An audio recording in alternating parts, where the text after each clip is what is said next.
गोष्ट ठेवायचीच नाही, दुसऱ्या पक्षाने निवडणुका लढायच्याच नाहीत. सरकारने ठरवायचं की कशा प्रकारे निवडणुका जिंकायच्या. जे त्यांनी विधानसभेच्या वेळेला केलं ते आता हे सगळं करायचा प्रयत्न करतायत.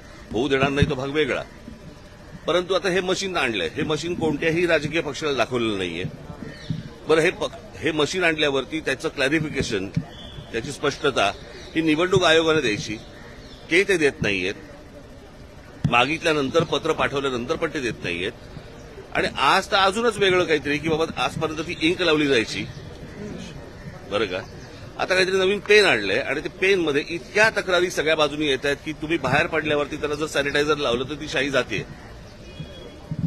म्हणजे आता कालचं घ्या तुम्ही, एक दिवस वाढवून दिला उमेदवारांना की तुम्ही मतदारांपर्यंत जाऊ शकता. आता हा असा कुठचाही नियम नाही जो कोणत्याही निवडणुकांमध्ये वापरला नाही. तो अचानक नवीन आणला.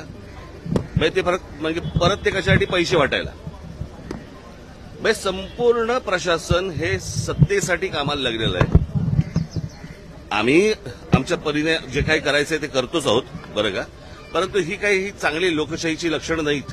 या असल्या निवडणुका या देशामध्ये होणं आणि त्या असल्या फ्रॉड निवडणुकांमध्ये सत्तेवरती येणं, याला काही सत्ता नाही म्हणत या सगळ्या गोष्टीला. माझं फक्त नागरिकांना आणि माझ्या सर्व शिवसैनिकांना, महाराष्ट्र सैनिकांना मला फक्त एवढंच सांगणं आहे, सगळीकडे सतर्क राहा या सगळ्या याच्यामध्ये. की कशा प्रकारे आता इथे छबिलदासला कुठेतरी इथला एक दुबार सापडला, त्याला आता पोलिसांनी पकडलाय. म्हणजे हे सगळ्या ठिकाणी सगळ्या गोष्टी सुरू असणार. सत्तेचा किती गैरवापर करायचा याला पण काही मर्यादा मला असं वाटतं असायला हव्यात.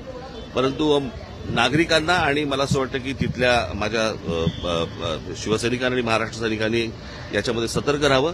आणि कोण दुबार येत आहेत आणि कोण शाही पुसतायत आणि काय करतायत याच्यावरती त्यांनी लक्ष ठेवावं, एवढीच फक्त इच्छा. भगवा गाडीने जर कायदा हातात घेतला तर त्यांच्यावर कारवाई केली